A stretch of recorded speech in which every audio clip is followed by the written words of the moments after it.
And people wonder why it is I'm so confident we're going to win. I'm confident because I see you here on a day like this. This is unbelievable. Thank you so much. Now, you may have noticed that earlier in the week we had a debate. That was last week. And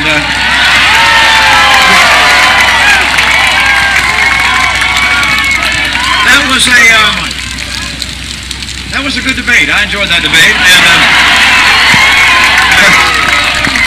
there were some places where we agreed and some places we disagreed. Some of the places we agreed were associated with the fact that we would take America in different directions. The president has his path, I have a path. I take they're very, very different. And I'm not going to go through all this in great detail because you've been here for a little while in this sunshine. But I want to remind you of some of the places that are very, very different that we go. Number one, he would continue to spend $1 trillion more than we take in every year. In my view, that's immoral and wrong. If I'm president of the United States, I will cut federal spending, I'll cap it, and finally get us on track to a balanced budget.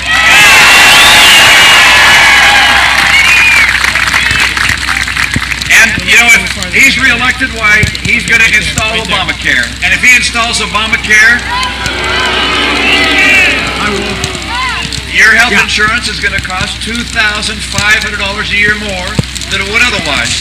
And I know he likes to tell you all the free things you're going to get with Obamacare, except it costs $2,500 more. And then you're going to have a government bureaucrat in the doctor's office with you. If I'm elected president, we're getting the bureaucrat out. We're going to go back to have a nation which is not run by Obamacare. We're going to let Obamacare be repealed and replaced by real health care reform that helps hold down costs.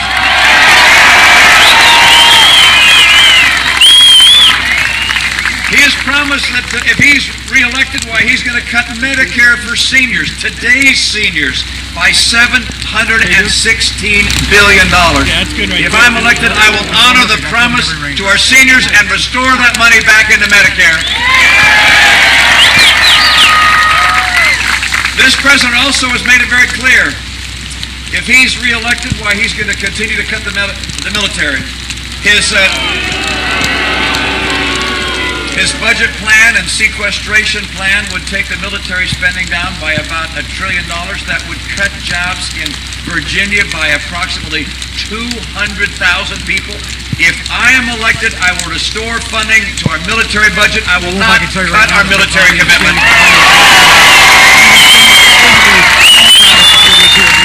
And then, of course, there's jobs. He was given the opportunity in the debate to describe what he do to create jobs. And I didn't hear anything new. It was very clear he plans on 4 more years like the last 4 years. I don't think we can afford 4 more years like the last 4 years.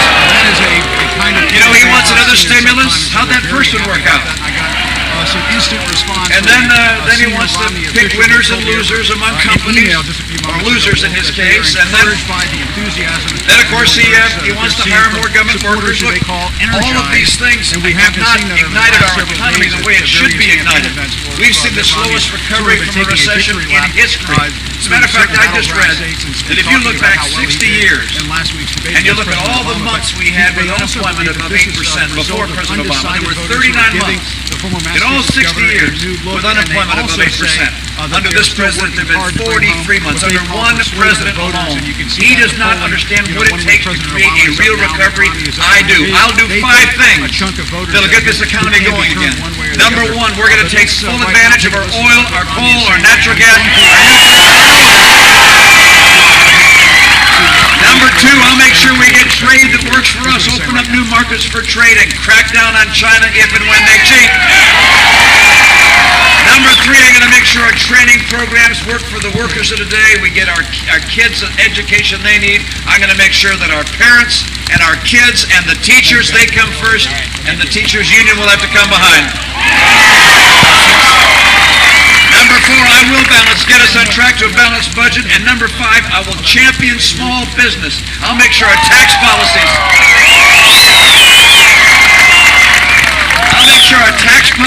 and our regulatory policies and health care, all these things come together to make it easier for small business to grow and thrive. We have to do that to get jobs going again, because small business is where 2/3 of jobs are created. These 5 things will create 12 million jobs, and bring rising take-home pay again.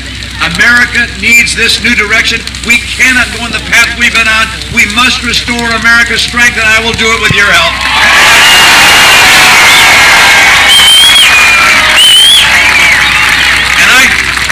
And I want you to know I'm confident this is going to happen. We're going to have good years ahead.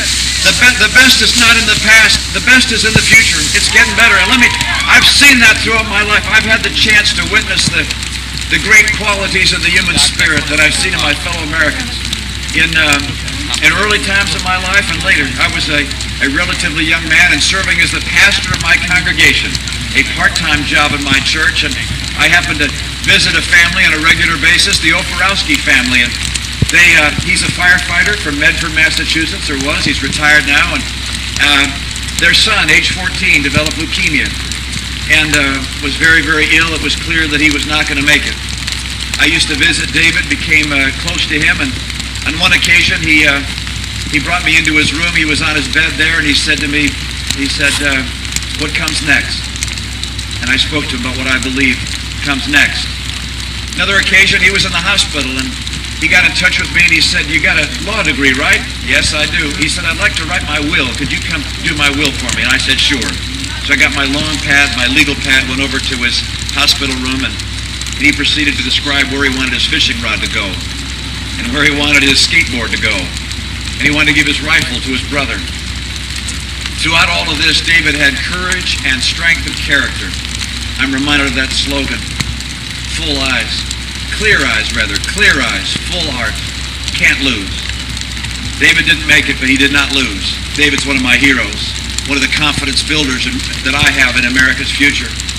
I had the chance at the Republican convention in Tampa just a few weeks ago to meet a wonderful person, Jane Horton. Jane's the wife of a sharpshooter who was sent to Afghanistan. On the day she was packing a box for his birthday, there was a knock at the door informing her that he had been killed in Afghanistan. And this was at a time when that misguided group was going to the funerals of our servicemen and women and protesting.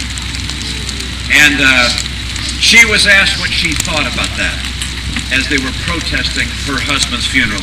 And she said this, Chris died so people like him can protest. This is the greatness of the human heart as demonstrated time and again among the American people. I know that America's going to come back because I've seen the heart of the American people. We face real challenges right now, but they're not greater than we're able to overcome. As long as we have leaders that will take us on the path that will restore America's strength and vitality, I'll bring us back. I will get us back on track. I will keep America strong with strong values and strong homes. I'll make sure we rebuild our economy. We put people to work, and I'll make sure we have the strongest military in the history of the world. We'll keep the military second to none. And I have a friend who just joined us, and he doesn't have a raincoat. This is Congressman Scott Ridgell. Come on in, Scott. Come in here and say hi to everybody. You guys, we're going to win this.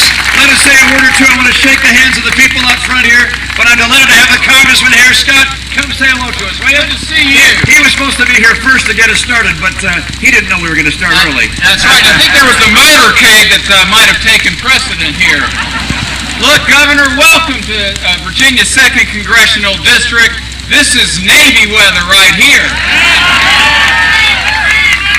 What an honor it is to be here with you today. You're such an encouragement to me, and I know to the governor. You know, Governor, the finest ships in the world and submarines are produced right here at Newport Shipbuilding. Look, from one American to another, thank you so much. And to all of our veterans who are here today, thank you for your service to our country. We have the highest concentration of men and women serving, both active duty and retired, than any congressional district in America. This is a special district. Governor, we stand with you. We are proud of what you're doing and the leadership that you're going to provide this great country for every veteran, for every student, every walk of life.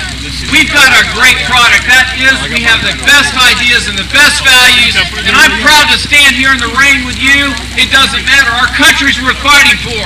Thank you so much. The next President of the United States.